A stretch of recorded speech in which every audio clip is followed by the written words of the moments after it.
ജെറുസലേമിൻ നായകനെ വാഴ്ത്തുവിൻ, നിത്യമഹോന്നതനാഥനെ വാഴ്ത്തുവിൻ.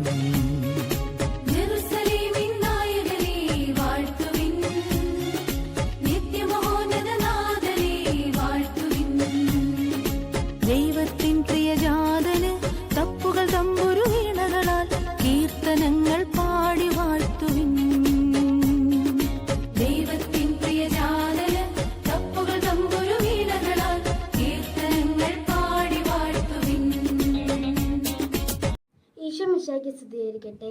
ജെറിക്കോ തെരുവീതിയിലെ അന്ധയാചകനായ ബർത്തിമേസ് യേശു അതിലെ കടന്നു പോകുന്നുവെന്ന് അറിഞ്ഞപ്പോൾ, ദാവീദിന്റെ പുത്രാ, എന്നിൽ കനിയണമേ എന്ന് ഉറക്കെ വിളിച്ചു പറഞ്ഞു.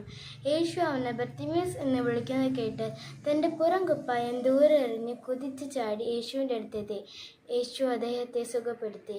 കൂട്ടുകാരെ, നമ്മയും പലതരത്തിലുള്ള അന്ധത ബാധിച്ചിട്ടില്ലേ? സോഷ്യൽ മീഡിയയും വീഡിയോ ഗെയിംസും ഒക്കെ ഉപയോഗിച്ചാൽ നമ്മെ പലതരത്തിലുള്ള അന്ധത ബാധിച്ചു. ബർത്തിമേസിനെ പോലെ നമുക്കും ഈശോയുടെ വിളി കേട്ട് വലിയ സുഖങ്ങളാവുന്ന പുറം കുപ്പായം വലിച്ചെറിഞ്ഞ് അവനെ അനുഗമിക്കാം. ദാവീദിന്റെ പുത്രാ, എന്നിൽ കനിയണമേ എന്ന സുഹൃത്ത് ജപം നമുക്ക് ഒരുമിച്ച് 10 പ്രാവശ്യം ചൊല്ലി ഈശോയെ കാഴ്ചവെക്കാം.